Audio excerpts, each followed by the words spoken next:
and welcome to the Of Interest podcast. I'm Gareth Vaughan from interest.co.nz. I'm joined by Shannon Barlow, who's the Managing Director of Frog Recruitment. She's here to talk about the job market. Just a few hours ago, Statistics New Zealand released the Household Labour Force Survey for the June quarter. This shows unemployment at 3.3%. Although this is slightly higher than 3.2% in March, it's still at a very low level by historic standards. And for the June year, Statistics New Zealand says salary and wage rates rose 3.4% and average ordinary time hourly earnings increased 6.4%. These are the biggest increases since 2008. And nearly two-thirds of roles surveyed by Stats NZ reported an increase in ordinary time wage rates in the June year, which is the highest level since this series began in 1993.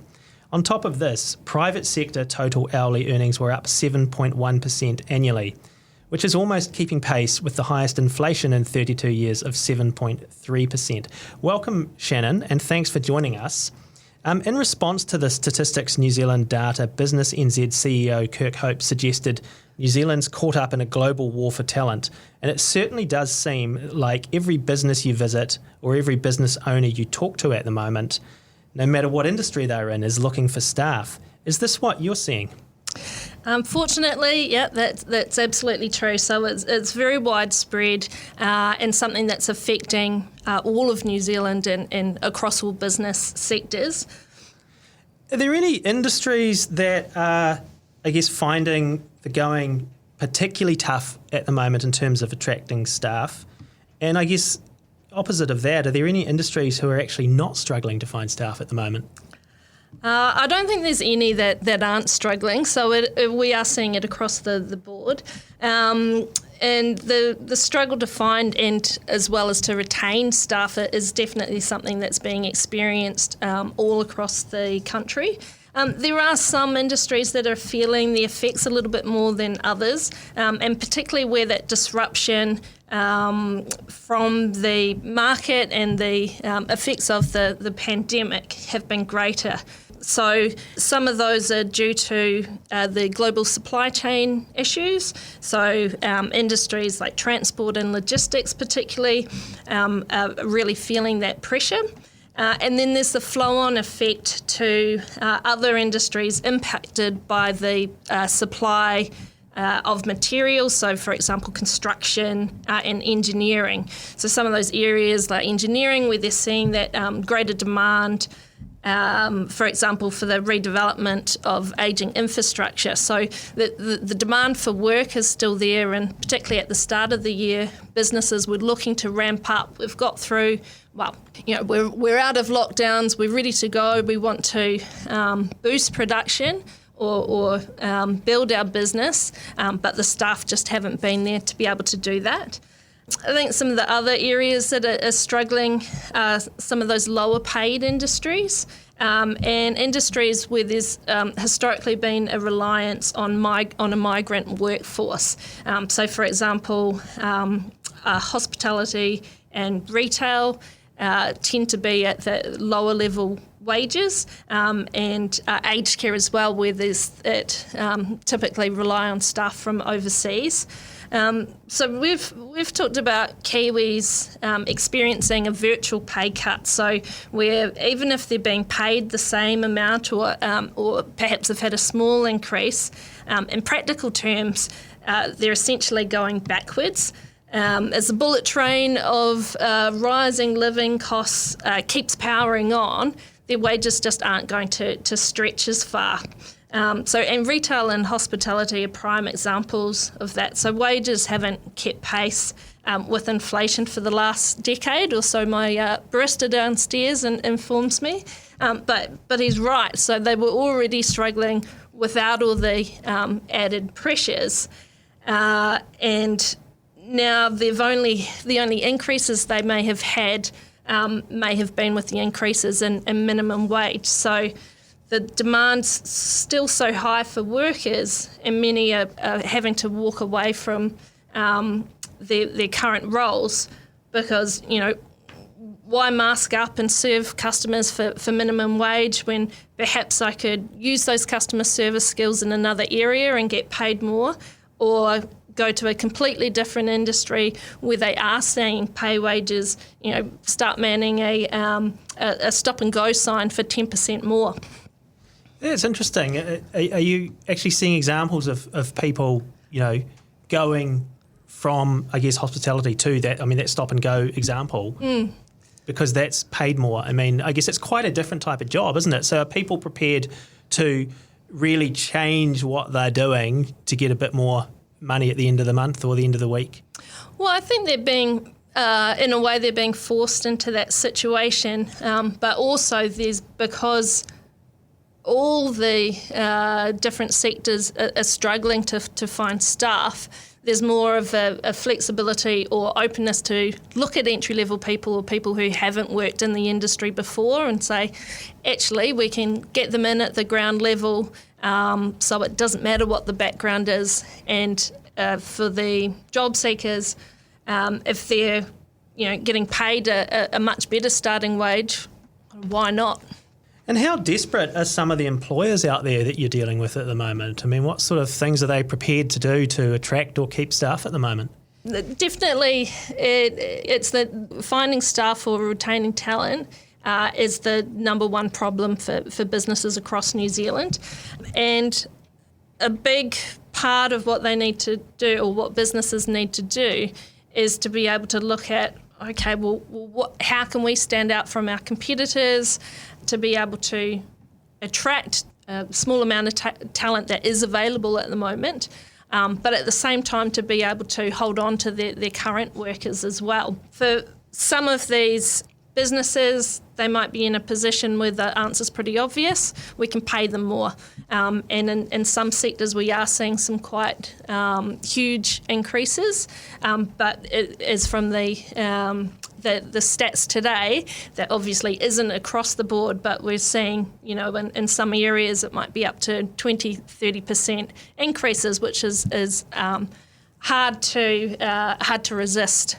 But of course, not all businesses have the luxury or the capacity to be able to do that. So they have to think of other ways to increase the likelihood of being able to attract new staff. So looking at things like, I guess it's the total picture, or looking at the organisation and its culture as a whole, and being able to put forward that value proposition. So, I think when we look at 2021, it was the focus, it was the year of wellbeing. So it was good that businesses recognised the importance of mental health and wellbeing, and really put in some good initiatives to be able to help stave off and protect from burnout for their staff. So, we saw things like yoga, mindfulness, EAP, you name it, it was there. But I think in 2022, cash is king. So, yes, the benefits are important, but if you're able to boost that salary, then that's going to be your best bet. And that doubtless is related to the rising cost of living we're hearing about at the moment, I guess. Yeah, absolutely. So I think with that move in wage inflation, so up to 3.4 from 3% the previous quarter. So it's great, it's moving in the right direction, but it's not doing enough to be able to offset CPI and those living costs. So, and particularly seeing that, I think it was 2/3, 66% of roles did see an increase this year, so in either salary or wages. So that's really positive news. But of course, those increased amounts just aren't enough to be able to keep pace with inflation at whopping 7.3. And that gap of 4 percentage points really does have a massive impact on people's budgets. And there are many who are out there doing it tough right now. You did mention, however, though, some industries where there were up to 20 to 30% wage rises going on. I'm fascinated. Who's getting that? Who's getting that, and where can I join the queue to there? Yeah. Some of those areas have been around manufacturing, transport and logistics. So again, some of those sectors that have felt the pain more, but also it's big business and there are large companies in that area. So again, the larger companies are able to do that, or to look at their overall position and say, right, we need to do this to secure enough hands on deck to be able to keep things running and to actually grow through this period. So we'll put the carrot out there to be able to attract these staff and get an edge.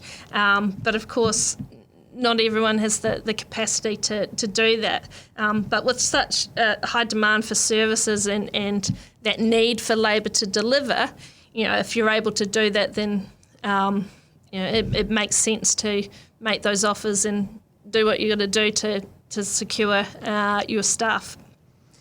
I'm just curious as to whether you have much visibility on, I guess, the movement or interest you might be seeing from people overseas in terms of looking for jobs in New Zealand, either people wanting to return home or migrate here now that is becoming possible again.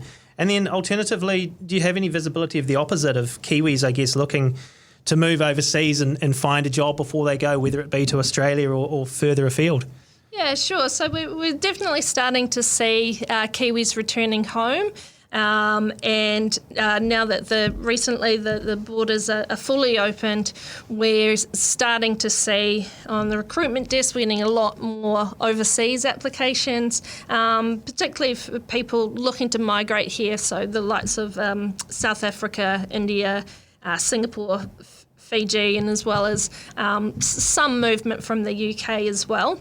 I think New Zealand's still seen as a great place to live, probably more so for the overall lifestyle, not so much the dollars. That's going to be something that we need to be able to look at to be competitive with a global market for talent as well. So that's higher wages? Yes. Yeah. I guess just like the All Blacks, we can't rely on past glories either. So I noticed that Auckland and Wellington had both nosedived in the world's most livable cities rankings. So we do have the Prime Minister out flying the flag, almost quite literally, to bring back the tourists and bring back the working holiday makers and looking at migrants to work here. But I think there's, the world has changed and there's a lot that we still need to do to be able to make sure that we're going to have a big enough pool. We're a small country and having that workforce available just has such a huge impact. I think on the flip side is we are starting to see Kiwis moving overseas, or it might be, there's a lot of younger people have started to head overseas. It's been 2.5 years that they haven't been able to have the big OE, so they're champing at the bit to get off and discover the world. So there's a big area there where they will be moving. I think we always have to compete with Australia. They're close by, similar culture. I think there's that perception of higher salaries and lower living costs. Well, the liver might be lower as well. Who knows?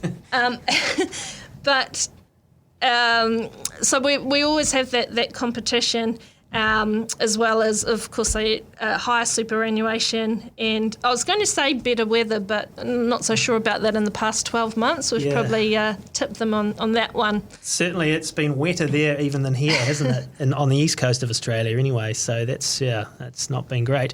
Overlaying all of this is the COVID-19 pandemic and everything that has entailed, I guess, since early 2020. So sort of 2.5 years now. I just wonder, to what extent has the pandemic sort of ushered in a bit of a sea change in the job market? I mean, how different are things now than they were in 2019? There's no questioning that it's had a massive impact on the labour market, but you do have to take into account that we were already experiencing a labour shortage pre-pandemic, so I guess you can't blame COVID for everything. So if we look at unemployment, so in 2019 we had, at the time, it was record low unemployment at 4%. And even through the pandemic, it peaked at 5.3 in 2020, which would still be the envy of most Western countries for an unemployment rate. And as we know, now back down to 3.3. But I think what COVID did was added new factors and kind of supercharged existing factors that were affecting the labour shortage. So if we look at the population structure, so we're a country full of baby boomers who are heading into retirement, so that pool of labour was already shrinking, and we had that smaller working population, so it was already a problem, and then the pandemic has exacerbated that. With the it being a skills short market, there's limited movement through COVID, obviously, and particularly in the first year or so, if you were able to keep your job, you stayed in that job and stayed put. So there wasn't that usual flow, kind of natural flow between organisations and creating new opportunities. With the closed borders, of course, it heightened the skills shortage, and as I mentioned, many of those industries, particularly the likes of agriculture, hospitality and healthcare, really rely on that migrant labour. So there's going to have to be some quite dramatic changes in how they look at their workforce and the future planning for those areas, so there isn't such a reliance. What are some of the other things? Vaccine mandates, of course. So we had an already small pool of available talent, and that just reduced that already diminished talent pool or labour force. And burnout, and I've called it the mid-COVID crisis. So talked about some of those major lifestyle changes, so people really reflecting on their lives and going, actually, what is important, and do I want to go back to my corporate role and keep doing what I'm doing, or has this opened my eyes, and should I move to the country, grow some vegetables, or really give being an artist a proper go, that kind of thing. So we did start to see people moving right out of the industry and out of the workforce. That's what has become known internationally as the Great Resignation. And have you seen a lot of that?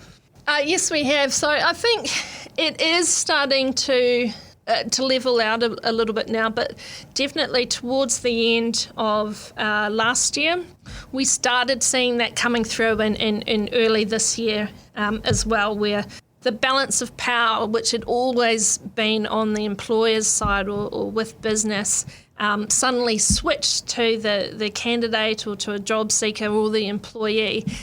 They had more options, as well as that feeling of, I've done my time, I've helped us get through this really challenging time, I've put in extra hours, I've given my all for the business, but now it's time to look after me, and I put my career on hold for a time just to get through this situation.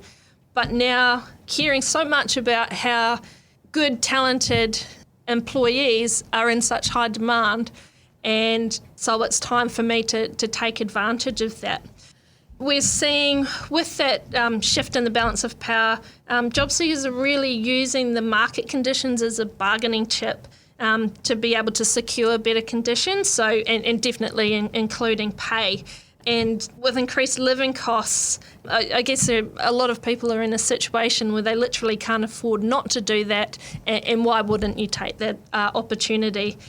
So we're seeing now that every dollar counts, and candidates won't look at another role unless they can see that they're going to be better off, particularly financially. So looking at a minimum, 5 to 10% pay increase. I think that the Other thing that we're starting to see is businesses are being a lot more aggressive in terms of headhunting or poaching staff from competitors, particularly for critical roles across the business. But I also think that our attitudes towards headhunting have changed as well. So, towards the end of last year, when we started to see I guess we started to see the light at the end of the lockdown tunnel, and people started looking at their options and going, okay, well, maybe I can go after something better. And we started to utter the phrase, the Great Resignation. We saw our people being lured across the Tasman, and we thought, typical Aussies tend to have a more aggressive style. And then we heard more stories of managers moving companies and perhaps shoulder tapping their old teammates to come work with them.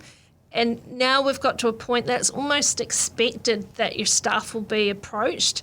It's not that you're going to like that, but I guess now it's not really seen so much as doing the dirty. It's kind of fair play. Everybody's got to do what they need to do. And on the other side, we'll do what we need to do to be able to keep our staff as well. One of the things that's also emerged through COVID in New Zealand, sort of certainly more this year, since we've really had COVID in the community, is people taking more sick leave. Now, obviously, there's been isolation rules in place if you have COVID or you're a household contact, so that's been a part of it. But also, if you have even a bit of a sniffle, you're sort of paranoid. Oh, everyone's going to think I have COVID. I should stay home, and everything that entails. Mm-hmm. Just wondering how big of an impact is this having? And there's an interesting thing I picked up on the other day. So Scott Kirby, who's the CEO of United Airlines in the US, in an interview, he said that they are looking at having permanently needing 4 to 5% more employees because of people taking more sick leave. Now, some people will say it's hard to have sympathy for the airlines because obviously they laid off, thousands of staff through COVID. But that's still an interesting figure that if you have people off sick more often, then you need to cover them. Is that something can you quantify that in the New Zealand market at all? Well, speaking of airlines, I was saying, well, it's proof in point. I don't know if you've made it overseas just yet, but trying to get back from Sydney and the debacle through the airport there, it's definitely a problem and you do need more staff. But again, I think that's common across the board where businesses are struggling with, trying to ramp up and either keep their business going or to be able to push for new levels and grow. But they're already working with smaller teams than they would usually have, or they're not at their capacity. And then you might have, 20-30% of your staff off sick or isolating with COVID and unable to do the work. So it's really challenging to be able to deliver on